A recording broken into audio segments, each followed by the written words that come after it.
안녕하세요. 오늘도 서현살롱을 찾아주셔서 감사합니다. 대학교에서 시각 디자인을 전공하고 현재 기업 홍보팀에서 일하고 있는 여성이에요. 이제 막 유치원에 들어간 딸을 둔 엄마이기도 하고요. 저희 남편은 보석 디자이너예요. 남편은 어릴 때부터 손재주가 좋았대요. 저와 분야는 달랐지만 같은 디자인 쪽 일을 하고 있어서 우리는 서로 대화도 잘 통했어요.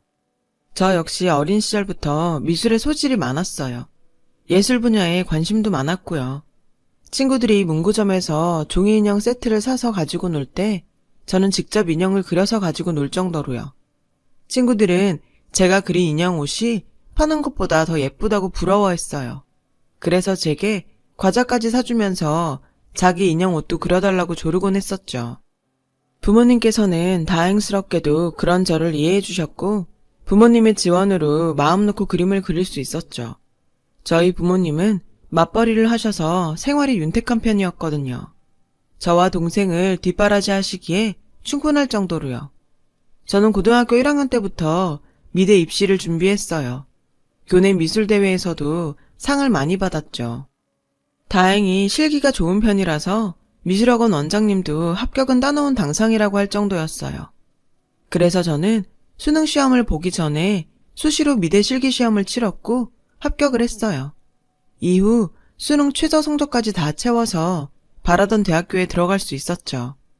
대학 생활은 과제가 많아서 힘들었지만 그래도 재밌더라고요. 제가 좋아하는 디자인 공부만 할 수 있었으니까요. 동기들이랑 야작을 하거나 뭉쳐 다니는 것도 재미있었어요. 대학생이라면 다들 꿈꾸는 게 있잖아요. 캠퍼스 로맨스요. 저도 마찬가지로 은근히 기대를 하며 대학 생활을 하고 있었어요. 그리고 막연한 기대는 현실로 이어졌죠. 2학년 2학기가 막 시작했을 무렵 동아리 선배가 제게 부탁을 해왔어요. 소개팅 제안을 받았는데 사실 내가 남자친구가 있어서 말이야. 내가 그쪽한테 얘기해 줄 테니까 나 대신 나가줄 수 있을까? 당시 소개팅을 한 번도 해보지 않았던 저는 오로지 호기심으로 그 부탁을 수락했어요. 그리고 약속된 날에 나름 화장도 예쁘게 하고 화사한 옷을 입고 약속 장소인 카페로 나갔어요. 카페에는 그 선배와 소개팅을 하기로 한 남자가 기다리고 있었죠. 제가 자리에 앉자 선배가 소개하더군요. 여긴 우리 동아리 후배야. 올해 2학년. 그리고 여기는 나 아는 오빠 친구인데 군대 갔다 오고 올해 복학했어. 과는 공예학과야. 소개를 마친 선배가 자리를 뜨자 우리는 어색한 분위기로 앉아 있었어요. 무슨 말을 해야 하나 고민하는데 남자가 먼저 자기소개를 했어요. 분위기를 풀어주려 노력하더라고요. 비슷한 분야에 있다 보니 말도 잘 통해서 저는 땜빵으로 나온 소개팅이라는 것도 잊어버리고 대화에 빠져들었어요. 그렇게 우리는 시간 가는 줄도 모르고 2시간 정도 대화를 나누었어요. 헤어질 때 남자가 연락처를 주더라고요. 호감이 있던 저도 번호를 주었죠. 그 후로 그는 종종 연락을 했어요. 시간이 맞는 날에는 만나서 밥도 같이 먹고 영화도 보곤 했어요. 그렇게 얼마 지나지 않아 저는 고백을 받았고 우리는 연인으로 발전하게 되었어요. 같은 학교 캠퍼스 커플은 아니었지만 그래도 둘 다 대학생이라 CC 느낌으로 연애를 할 수 있었어요. 첫 연애라 그런가 모든 순간이 설레고 즐거웠어요. 제가 4학년이 되었을 때 남자친구가 먼저 졸업을 했어요. 남자친구는 졸업을 하고 여러 직장에 이력서를 넣었어요. 그중 한 군데에 인턴으로 붙어서 직장 생활을 시작하게 되었어요. 저도 졸업을 하기 몇 달 전부터 여러 회사에 포트폴리오를 보내면서 취업 준비를 시작했어요. 미리 준비를 하지 않으면 졸업하고 나서 놀게 될지 몰라서요. 다행히 성적도 좋았고 여러 대회에서 입상했던 터라 꽤 많은 곳에서 서류 심사에 통과해 면접을 보게 되었어요. 그렇게 취업 준비도 순조롭게 진행되고 있었고 졸업을 기다리고 있었는데 생각도 못했던 일이 벌어진 거예요. 학교가 끝나고 남자친구에게 전화가 왔더라고요.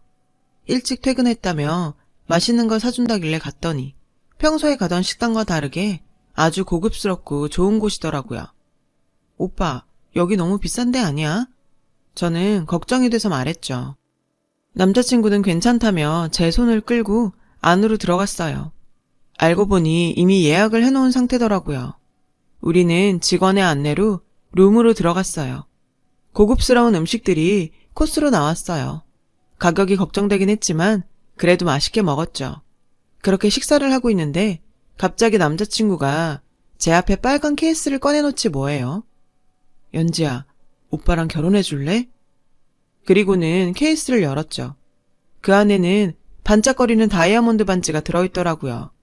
그걸 보고 너무 놀라서 씹던 음식이 목에 걸릴 뻔했어요. 오빠가 너를 위해서 직접 디자인한 반지야. 내 마음을 담았어. 반지에는 다이아몬드가 정중앙에 박혀 있었고 그 주위로 작은 하트 모양의 다이아몬드가 4개 박혀 있었어요. 예상치 못한 청혼도 그렇지만 반지 가격도 만만치 않았을 것 같아서 걱정이 되더라고요. 하지만 남자친구가 오직 저를 위해 디자인한 반지라는 말에 정말 감동을 받았어요. 저를 위해 바쁜 와중에도 디자인을 했다는 생각에 더더욱 그랬죠. 이르지 않나? 아직 취업도 못했는데.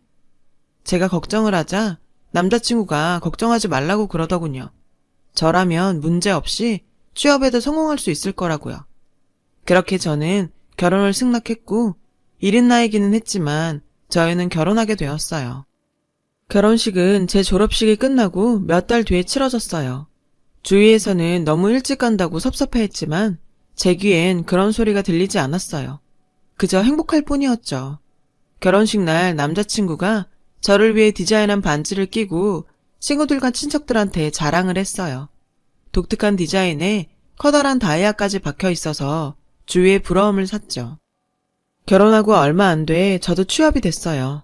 우리 부부는 회사 일로 바빠서 밤 늦게 퇴근해서야 겨우 얼굴을 볼 수 있었지만 그래도 조금만 참고 일해서 나중에는 여유 있는 삶을 살자고 다짐했어요. 하지만 행복한 가정을 꾸리겠다는 꿈은 오로지 저만의 꿈이었죠. 제 결혼 생활은 결혼 1주년 기념일을 일주일 앞둔 시점에 산산조각이 나고 말았거든요. 바로 남편의 외도 때문이었죠. 정말 상상도 못했어요. 남편은 늘 한결같이 제게 다정했거든요. 외도를 하고 있으리라고 상상도 할 수 없을 정도였죠. 남편의 상간녀가 제게 찾아오지 않았더라면 저는 아마 평생 몰랐을지도 몰라요. 그 여자는 제게 전화를 걸어 다짜고짜 만나자고 했어요. 누구냐고 물으니 제 남편의 엄마라고 하더라고요. 너무 놀라서 처음에 무슨 말을 하는지 이해가 안 됐어요. 머릿속이 하얘진 채로 만나러 나가보니 바로 초음파 사진부터 내밀더라고요. 혹시 유전자 검사 운운하면 당연히 해줄 생각이에요. 결과야 뻔하겠지만 증거가 없는 것도 아니고. 그러면서 제게 두 사람이 다정하게 찍은 사진과 키스하는 사진을 내밀더군요. 누가 봐도 외도가 분명한 모습이었어요. 반년 정도 만났는데 임신했다니까 그제서야 유부남이라고 말하더라고요. 처음엔 아이가 없었지만 어쩌겠어요. 난 애 지울 생각도 없고 아빠 없이는 애 키울 생각도 없어요. 그러니 그쪽 남편한테 얘기해봐요. 그렇게 드라마 속 한 장면 같은 만남이 끝나고 지옥 같은 마음으로 남편의 퇴근을 기다렸어요. 남편은 여느 때와 다름없이 퇴근을 했고 제게 다정하게 인사하려고 하더군요. 그 순간 저는 여자가 준 초음파 사진을 남편 앞에 내밀었어요. 오빠, 혼외 자식 만들었다며. 제 무릎에 남편 얼굴이 하얗게 질렸어요. 그 모습에 여자 말이 사실인 걸 깨달았죠. 세상이 무너지는 기분이었어요. 남편은 제 앞에 무릎을 꿇었어요. 자기가 잘못했다고 빌려나 보다 했죠. 사실 그때까지도 남편을 사랑하는 마음이 조금은 남아있었기에 그 여자를 해결하고 제게 돌아오려고 그런다는 희망을 걸었거든요. 하지만 돌아온 말은 그게 아니었어요. 연지야, 정말 미안한데 우리 이혼하자. 그 여자 우리 회사 이사님 친척이야. 사실 요즘 우리 회사가 재정이 어려워서 내가 여기서 잘못 처신하면 일자리도 못 지킬 거야. 그래도 널 사랑하는 마음은 변함없어. 하지만 나도 어쩔 수 없어. 눈물까지 글썽이며 이딴 소리를 하는데 살면서 그렇게 가증스러운 인간은 처음 봤네요. 여전히 저를 사랑한다는 말에 오만정이 떨어져 바로 이혼 절차에 들어갔어요. 가슴이 찢어질 듯 아팠지만 딸이 남편의 외도로 이혼하는 걸 보는 부모님만 할까 싶어 참았어요. 그가 남편에게 빠져서 앞뒤 상황도 못 살폈는데 정신이 확 들더군요. 남편이 유책 배우자로 되어 위자료를 받을 수 있었어요. 그런데 남편이 이러는 거예요. 위자료에 조금 더 넣었어. 애엄마가 더 주라고 해서 말이야. 그러면서 판결난 액수보다 더 큰 돈을 입금했더라고요. 기가 막혀서 말도 안 나오더라고요. 그 면전에 대고 저는 결혼 반지를 빼서 던졌어요. 저를 위해 디자인했다던 그 반지가 꼴도 보기 싫었거든요. 그런데 그 인간이 어땠는지 아세요? 다이아 반지를 주워서 챙겨가더라고요. 어찌나 찌질하던지 내가 어떻게 저런 인간을 좋아했을까 스스로 한심했어요. 그렇게 저는 돌싱이 되었어요. 이후로는 일에만 집중하며 살았죠. 위자료는 그대로 부모님 드렸어요. 부모님께서는 나중에 제가 필요로 할 때 주시겠다며 그대로 넣어두셨어요. 얼마 뒤 저는 회사에서 정신을 잃고 쓰러졌어요. 아픔을 극복하려 무리해서 일을 하는 바람에 건강이 악화된 거죠. 눈을 떠보니 응급실이었고 제 옆에는 모르는 남자가 앉아 있었어요. 깼어요? 쓰러져 있길래 앞뒤 안 가리고 일단 병원으로 왔는데 놀랐죠? 그리고 자기소개를 했어요. 연지씨 회사랑 협업을 하게 되어서 그쪽 회사로 회의를 하러 갔었어요. 저는 이번에 연지씨 회사에서 런칭하는 주얼리 브랜드의 디자인팀에서 일하고 있습니다.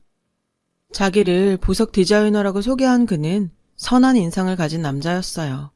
저를 대신해서 병원 소속과 치료비까지 수납을 해주고 제가 깨어날 때까지 곁을 지켜주었더라고요.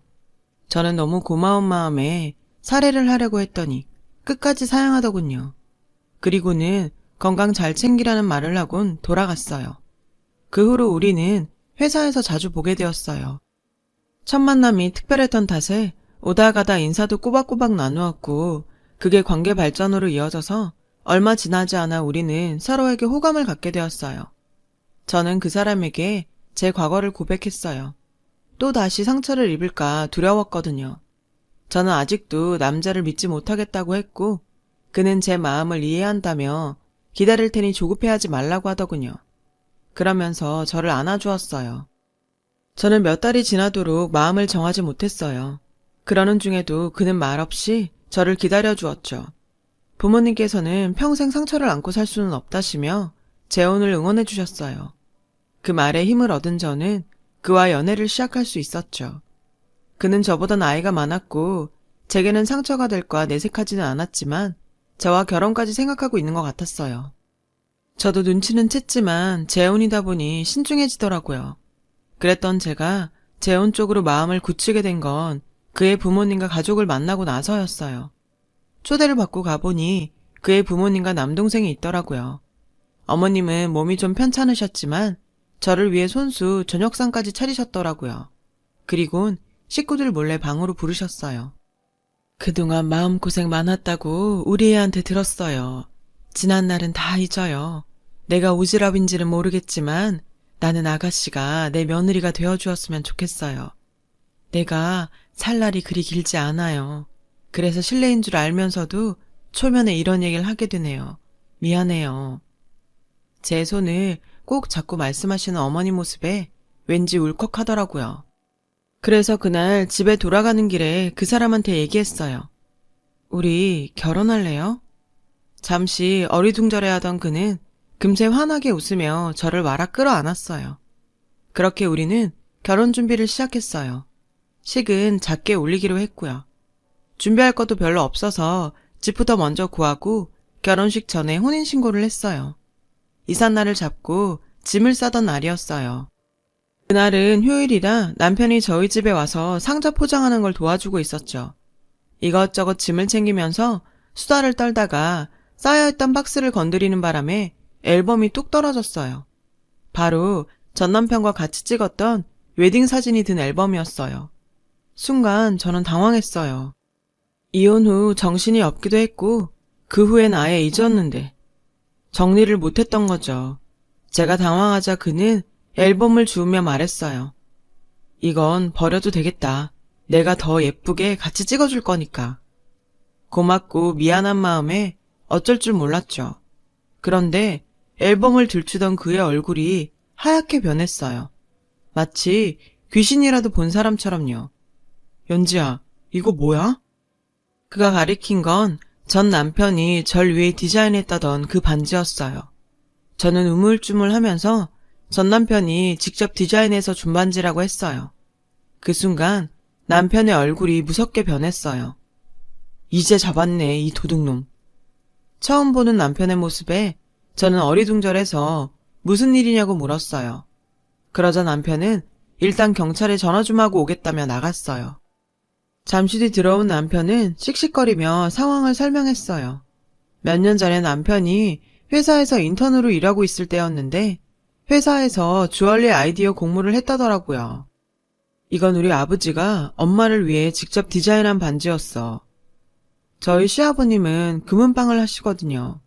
남편도 그런 아버지를 보고 보석 디자이너의 꿈을 키운 거고요. 아버지가 전 재산 다 모아서 자기가 만드신 디자인으로 제작해서 엄마한테 청혼하셨었어. 어릴 때부터 엄마 반지가 예쁘다고 생각했던 터라 디자인을 참고하려고 반지를 회사에 가지고 갔었거든. 그런데 사라져버린 거야. 분명히 서랍에 잘 넣어뒀는데 말이지. 혹시 누가 훔쳐간 게 아닐까 생각했지만 결국 찾지 못했어. 저는 혹시나 해서 그 회사가 어디냐고 물어봤더니 바로 전 남편이 결혼 직전 인턴으로 취업했던 그 회사더라고요. 그 반지를 잃어버리고 몇 달 동안 차마 엄마 얼굴을 볼 수 없었어. 엄마는 괜찮다고 하셨지만 난 그럴 수 없었지. 그 반지가 부모님한테 어떤 의미인지 누구보다 잘 아니까. 결국 우리는 짐 정리를 중단하고 바로 경찰서로 향했어요. 경찰은 절도죄로 고소가 가능하다고 했고 저는 제가 알고 있는 전 남편의 정보를 넘겨주었어요. 저녁 무렵에 전 남편이 경찰서로 왔어요. 왜 죄 없는 사람을 부릅니까? 간만에 본 전 남편은 참 뻔뻔하더라고요. 남편이 씩씩대며 전 남편에게 다가가자 경찰이 제지하며 상황을 설명했어요. 그러자 전 남편은 발뺌을 하더라고요. 그 모습에 화가 나서 결국 제가 나섰어요. 너랑 진작에 이혼하길 잘한 것 같다. 네가 디자인한 반지라고? 웃기고 있네. 제 등장에 전 남편은 당황했어요. 어리둥절한 표정으로 저와 제 남편을 번갈아 볼 뿐이었죠. 그리고 잠시 뒤 시아버님께서 경찰서로 오셨어요. 남편의 전화를 받고 부랴부랴 결혼사진까지 챙겨오셨죠. 낡은 옛 사진 속에는 젊은 날의 어머님과 아버님이 계셨어요. 어머님 손에는 그 반지가 끼워져 있었죠. 하트 모양의 다이아몬드까지 하나도 다른 게 없었죠. 경찰은 자수하는 게 낫겠다고 설득했고 결국 전 남편은 자신이 그때 훔친 게 맞다고 자백했어요. 잘못했습니다. 청혼을 해야 했는데 돈이 모자라서. 반지를 여전히 가지고 있냐는 물음에 전 남편은 그렇다고 대답했어요. 비싼 다이아몬드 반지라 잘 두었다고요. 경찰은 전 남편의 도주를 우려해 수색영장을 받아 전 남편의 집으로 갔어요. 그렇게 1시간 정도 기다렸는데 수색을 나간 경찰이 돌아왔어요. 그리고 그 뒤를 따라 전 남편의 아내가 따라 들어왔어요. 예전에 저를 찾아왔던 상간녀였죠. 여자는 무고로 고소를 하겠다며 길길이 날뛰더라고요. 그러자 경찰은 증거도 있고 이미 남편분이 자백을 했다고 하자 더 이상 아무 말도 않더군요. 전 남편은 제 남편과 아버님께 와서 선처를 부탁했어요. 당연히 제 남편은 거절했죠. 우리 엄마 반지 훔치고 내 아내한테 상처 준 사람인데 그냥 못 넘어가지. 그러자 전 남편은 싹싹 빌며 용서해달라고 무릎까지 꿇더군요. 하지만 그의 아내는 달랐어요. 합의해요. 돈 줄게요. 얼마 줘요? 하면서 상황 파악 못하고 뻗대더라고요. 그날 집에 와서 어머님께 반지를 돌려드리고 사정을 설명했어요. 어머님은 반지를 받고 우시더라고요. 그동안 아닌 척 했지만 반지를 잃고 마음고생이 심하셨던 모양이었죠. 연지가 복덩이다, 복덩이야. 제 손을 잡고 반지를 찾은 게 모두 제 덕분이라고 울먹이시는데 부끄러워서 얼굴이 화끈거렸어요. 솔직히 제가 한 건 아무것도 없잖아요. 아버님은 전 남편을 용서해 주자고 하셨어요. 질 나쁜 놈이긴 하지만 결혼식 앞두고 일 키울 일 있겠냐고요. 그냥 적설한다 치고 봐주자고 하셨죠. 그러시며 제 의견을 물어보셨어요. 저도 아버님 뜻에 따르자고 했어요. 보아하니 돈 많은 아내한테 꽉 잡혀서 사는데 이미 벌 받고 사는 것 같았거든요. 그렇게 일은 마무리되었고 우리는 무사히 결혼식을 올릴 수 있었어요. 이제 행복한 날만 있을 거라 생각했는데 가슴 아프게도 이듬해 시어머니께서 세상을 떠나시고 말았어요. 어머님은 돌아가시면서 제게 당신의 결혼 반지를 물려주셨어요. 돌고 돌아 반지가 또다시 제게 돌아온 거죠. 살다 보면 눈에 보이지 않는 기적과 운명이 느껴질 때가 있어요. 저는 어머님께서 물려주신 반지를 볼 때마다 그런 생각을 하곤 해요. 그래서 지금 제 곁에 있는 가족이 더없이 소중하고 애틋해요. 여전히 저만 바라보는 남편과 눈에 넣어도 아프지 않을 딸과 함께 앞으로도 행복하게 잘 살겠습니다. 제 사연을 들어주셔서 감사드려요. 여러분, 사연 댓글에 응원과 현명한 조언 부탁드려요. 좋아요와 구독은 저에게 큰 힘이 됩니다. 오늘도 좋은 일 가득하세요.